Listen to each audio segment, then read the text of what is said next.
In the readings this weekend, again, Jesus is preparing us for the end times.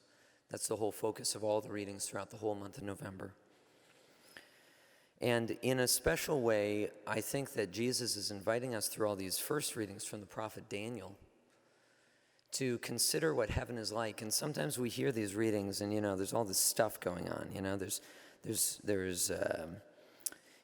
There's people rising from the dead, and there's angels battling, and there's all of this stuff going on at the end of time, both on earth and in heaven. And sometimes it's hard to even know how to relate and think, is heaven even going to be a fun place? Is heaven even going to be a thing fulfilling to me? When we hear in the book of Daniel and other spots about these creatures that look, have multiple heads or multiple eyes and stuff, and we're reading it and we're like, how does this relate to anything, that connects to my life? How is heaven in any way going to be something that fulfills me? And Jesus is inviting us, though, to trust him.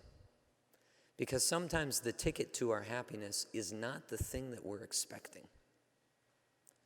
So I say this because oftentimes we kind of have an idea in our minds, we think we know how we'll become happy. And yet as we look around the world, so many people are very unhappy. We actually live in a culture that's largely very lonely and very depressed. And so we're like, do we really understand the path to happiness? We might think we do, but do we? This past week we had a religious sister from Bismarck come up and speak at Bishop Ryan for an event on Wednesday night.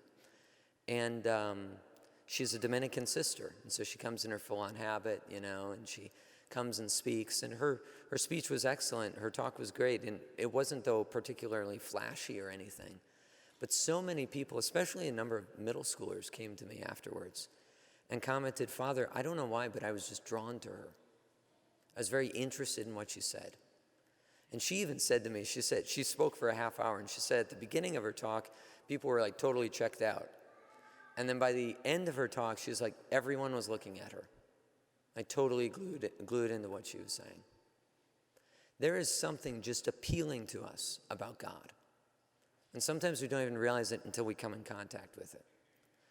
And the unique call, actually, of the religious, even in a way different than the diocesan priesthood, is their life maps on even more to what heaven is going to be than ours.